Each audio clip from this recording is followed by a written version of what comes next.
ஜெயிச்ச பிறகு எல்லாரும் கொண்டாடுவோம் இல்லையா? ஜெயிச்ச பிறகு எல்லாரும் கொண்டாடும். ஜெயிச்ச பிறகு ஒரு பிள்ளைய ஊர் கொண்டாடும். அதுக்கு நீங்கள் வேணாம். நீ ஜெயிப்படான்னு சொல்லி கொண்டாடுறதுக்கு தான் அப்பனும் ஆத்தாலும் வேணும். நீ ஜெயிப்படா அப்படின்னு சொல்லி கொண்டாடுறதுக்கு தான் அப்பா அம்மா வேணும். வாங்க பாஸ், போய் பிள்ளைங்கள்ட்ட பேசுங்க. நீங்கள் என்ன பண்ணுறீங்களோ அதை தான் புள்ள பண்ணும். ரைட்டா? 6 பிள்ளை பெற்றிருந்தப்போ கூட அப்பாக்கள்கிட்ட பயம் இல்லை, அம்மாக்கள்கிட்ட பயம் இல்லை. அஞ்சாமல் இருந்தாங்க, பிள்ளைங்க மேலே நம்பிக்கையோடு இருந்தாங்க. ஏன்னா பிள்ளை சின்ன சின்னதாக தப்பு பண்ணால் கூட கடைசியில் சரியாயிடுவான், நம்மளை பார்த்து சரியாயிடுவான். பழைய ஒப்புமையெல்லாம் எப்படின்னு தெரியுமா? உங்கள் அப்பா பாடுறான்னு சொன்னா அம்மாக்கள் அடிக்கடி சொல்லுவாங்க.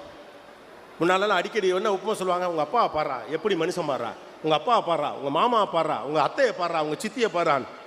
அப்படி வீட்டுக்குள்ளே சொல்கிறதுக்கு உதாரணம் இருக்கணும். அப்படி வீட்டுக்குள்ளே சொல்ல உதாரணம் இருக்குன்னா நாம் கரெக்டாக இருக்கணும். நாம் கரெக்டாக அந்த புள்ள கரெக்டாக இருக்கு. அப்போ அந்த அதிகாரத்தை இழந்து விட்டு பிள்ளைகளை எப்படி வழி நடத்த முடியும்? மறுபடி சொல்கிறேன், பிள்ளைகளை கை ஊற்றாது. இது ரொம்ப முக்கியம்.